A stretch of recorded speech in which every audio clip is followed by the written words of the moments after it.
बिस्मिल्लाहिर्रहमानिर्रहीम, अस्सलाम वालेकुम। 15 अगस्त 2025 दिन 11 बजे का टाइम।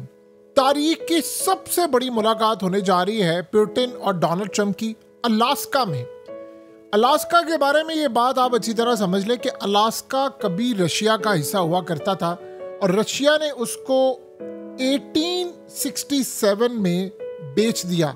यानी इमेजिन कीजिए, अमेरिका को 1867 में $7.2 मिलियन का बेचा, क्योंकि उस वक्त रशिया जो सोवियत यूनियन, उनको ये लगता था कि ये बहुत दूर है अलास्का हमसे और हमें इसको डिफेंड करने के लिए बड़ा मुश्किल होता, तो उन्होंने अमेरिका से बातचीत की और बेच दिया। उसी अलास्का में आज बहुत सारे हिस्सों पर रशिया अपना क्लेम करता है कि ये हमारे इलाके हैं, और अलास्का में जो अब अमेरिका का हिस्सा है, मुलाकात होने के लिए जा रही है रशिया के सदर पुतिन और डोनाल्ड ट्रंप की। ये मुलाकात नहीं है, ये तारीख का सबसे बड़ा इवेंट होने के लिए जा रहा है, जिसके बाद आपको पता चलेगा कि या तो अरबों लोग मरने वाले हैं या कोई डील फाइनलाइज हो जाएगी। बस इसमें कोई एक चीज होगी, और ये बहुत अहम मुलाकात होने वाली है, क्योंकि इसमें दो ऐसे लोग हैं जो अपने प्रपोजल से पीछे नहीं हट रहे।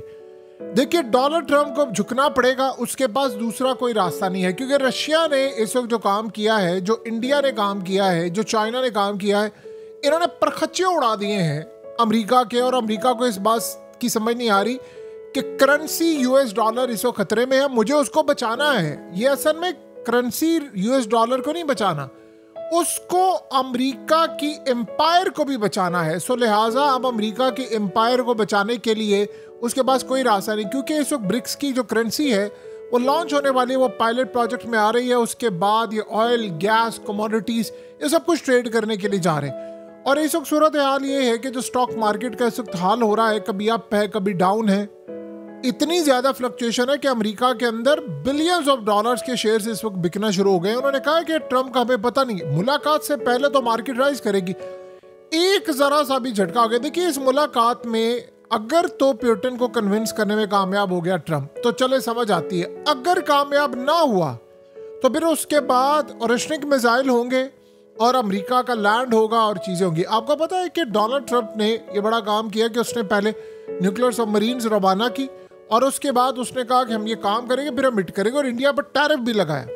अब मसला ये है कि इंडिया पर टैरिफ लगाया, चाइना को टैरिफ की धमकी दी, लेकिन वो सब कुछ बैकफायर कर गया। न्यूक्लियर सबमरीन भेजी तो उसके बाद रशिया ने ऑरिशनिक मिसाइल को लगा लिया। उसने कहा कि ठीक है, हम अमेरिका को और यूरोप को टारगेट करेंगे और वेनेजुएला से हिट करेंगे, और बहुत सारी जगह हैं जहां से हम हिट कर सकते हैं। लेकिन उसके बाद आप देखिए मामला क्या होता है।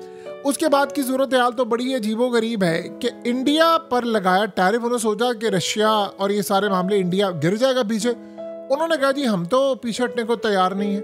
इवन कि चाइना ने कह दिया कि हम इंडिया के साथ है, तो अमेरिका को झटका लगा कि मेरी तो एम्पायर टूटने वाली है, अब मेरे पास कोई रास्ता नहीं है। आपको पता है कि कार्ड्स के ऊपर कोई चीज फाइनलाइज नहीं थी, ये मीटिंग तो नहीं होनी थी।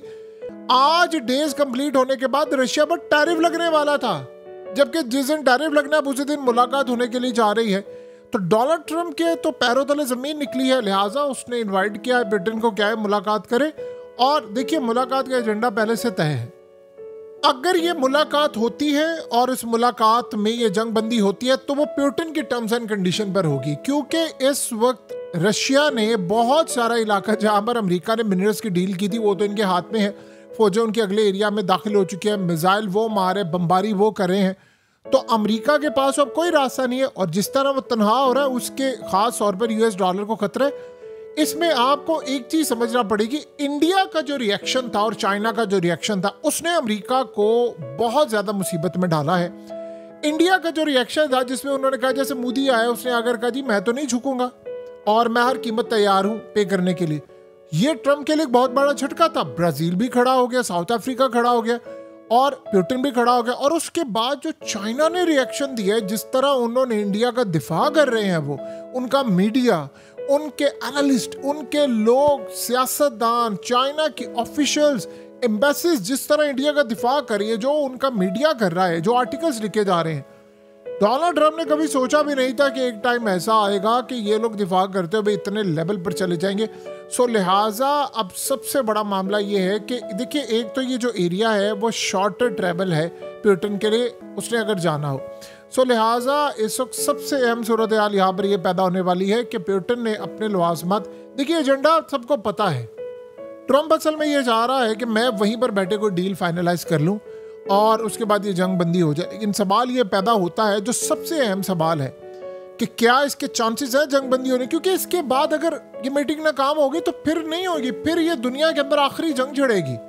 सवाल यहाँ पर ये पैदा होता है, एक छोटी सी बात है, अगर यूक्रेन वाली जंग बंद हुई तो क्या उसके बाद दबाव नहीं बढ़ेगा कि गजा वाली जंग बंद हो। आपको पता है इसराइल इस वक्त टैंक्स उसने चढ़ा दिए हैं गजा में, गजा आपके हाथ से निकल रहा है और मुस्लिम कंट्रीज कुछ भी नहीं कर पा रही, उन्होंने देख लिया। तो अब उसके बाद उनको खतरा ये होगा कि चाइना ने जिस तरह स्टैंड लिया है, जिस तरह रशिया ले रहा है, तो फिर सारे इजराइल को कहेंगे कि तुम अपने हदूद में जाओ, अपने एरियाज में जाओ। यहाँ से फारिग हो जाएंगे तो वो ईरान को पूरी तरह अकोमोडेट करेंगे। तो क्या इजराइल इस जंग को ख़त्म होने देना चाहता है? सवाल ही पैदा नहीं होता। लेकिन इस सूरत हाल में अमेरिका भी अब फंसा हुआ है। मसला ये है कि अमेरिका का मामला बड़ा ख़राब है, टैरिफ की जंग काम नहीं करी। अब असल में हो क्या रहा है कि अमेरिका निकलना चाहता है इस सिचुएशन, जैसे ट्रंप फंस गया है, वो निकलना चाहता है सिचुएशन थे। देखिए चाइना पर टैरिफ लगा, चाइना के जितने भी मैन्युफैक्चरर्स थे उन्होंने कह दिया हमने 1 रुपया कम नहीं करना। अब अमेरिका की मंडियों में इस वक्त कीमतें आसमान पर चली गई हैं और डोनाल्ड ट्रंप ने कहा वॉलमार्ट हमें ना सुनाए आकर, इन्होंने अरबों डॉलर्स पैसा कमाया, आप सस्ते करें रेट। वो कह रहे हैं जी हम कैसे करें, इंडिया से माल महंगा आ रहा है और चाइना से। उन्होंने चाइना और इंडिया से रिक्वेस्ट की, इंडिया ने और चाइना ने इनकार कर दिया। उनके जो मैन्युफैक्चरर्स हैं उन्होंने कहा जी हमने 1 रुपया भी कम नहीं करना, आपको लेना माल ले ले। अब अल्टरनेट मार्केट के अंदर वो जाएंगे, शॉर्टेज होगी। अब ट्रंप क्या चाह रहा है, देखिए बीच वाला रास्ता क्या है कि ट्रंप रशिया को ये कह दे कि भाई ठीक है जो इलाके तुमने ले लिया वो ले लो, इससे आगे ना बढ़ो। और असल गारंटी तो ये थी ना कि यूक्रेन का मामला, यूक्रेन की गारंटी अगर वो दे देता है तो उसके बाद ये करेंगे क्या, सबसे पहले रशिया से पाबंदियां हटाएंगे। रशिया से पाबंदी हटेगी तो इंडिया पर जो टैरिफ है वो वैसे ही गिर जाएगा रशियन ऑयल का, और चाइना से भी। तो फिर होगा ये जो टैरिफ गिरेगा, फिर अमेरिका के मार्केट के अंदर माल भी आना शुरू हो जाएगा और फिर चीज़ें जो डोनाल्ड ट्रंप ने ख़राब की हैं वो सेटल होना शुरू हो जाएंगी। इन्वेस्टर्स देखेगा स्टॉक मार्केट बढ़ रही है, मुझे पैसा लगाना है, ये सारे का सारा मामला इस वक्त होना शुरू हो जाएगा। लेकिन क्या इस सारी सूरत हाल में डोनाल्ड ट्रंप इस वक्त ये सारे का सारा मामला सामने रख कर बच सकता है? देखिए ये डील हो जाती है तब भी रशिया की फतह है, चाइना की फतह और इंडिया की फतह है। ये डील नहीं होती तब भी इनकी फतह है, क्योंकि जो फिर नुकसान, देखिए मिसाल के तौर पर डील हो जाती है तो उसके बाद आपको क्या लगता है कि चाइना, इंडिया और रशिया ये एक प्लेटफॉर्म पर नहीं आएंगे? क्या इन्होंने आकर ये काम नहीं करना? क्या रशिया से वो करीब नहीं होंगे? वो तो अब अमेरिका को मजीद आंखें दिखाएंगे कि देखो हम खड़े हो गए थे और तुम शिकस्त खा गए हो। और अगर डील फाइनलाइज नहीं होती तो उसके बाद आप देखिए कि फिर ब्रिक्स की करेंसी अलग है, फिर अमेरिकी डॉलर की तो सीधा सीधा मौत होने वाली है। और अमेरिकी डॉलर गया तो डोनाल्ड ट्रंप खुद भी गया। तो ये सूरत हाल इस वक्त सबसे बड़ा, आपको पता है ज़ेलेंस्की ने अभी ये क्या काम किया? ज़ेलेंस्की असल में इंटरनेशनल ताकतों का मोहरा है। उसने इस वक्त कहा है ट्रंप को, मैं पहले बता दूं डील करने से पहले मैंने 1 इंच जमीन का टुकड़ा नहीं देना रूस को। उसने कहा कि जो मर्जी हो जाए, 1 इंच का जमीन का टुकड़ा, ये ना हो कि तुम अगर वहां से डील फाइनल कर लो पुतिन के साथ और बाद में मुझे आगे को ये करना, मैं इस बात को नहीं मानूंगा, जो मर्जी हो जाए। उसने कहा जी मैं किसी सूरत कोई इलाका नहीं दूंगा, और ये बात आप अच्छी तरह समझ लेना।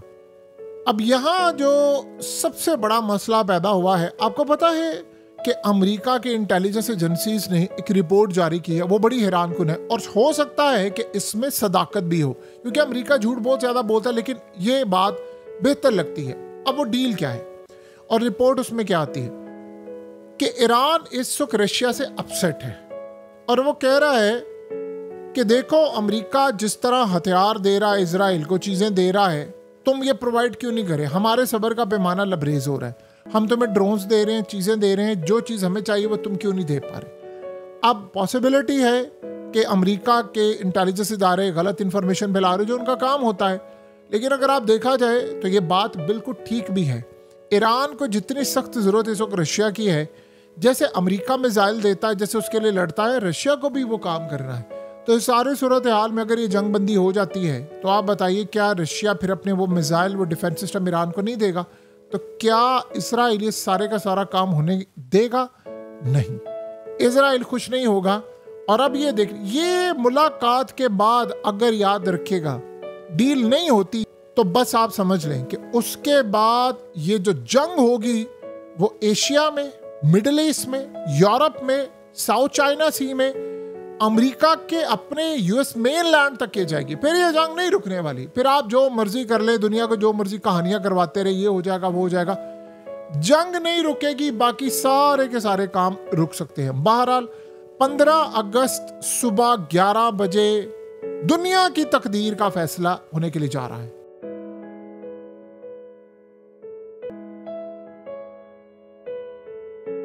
हकीकत टीवी को सब्सक्राइब करना मत भूलें, वीडियो को लाइक करें, शेयर करें और कमेंट सेक्शन में अपनी राय का इजहार जरूर करें।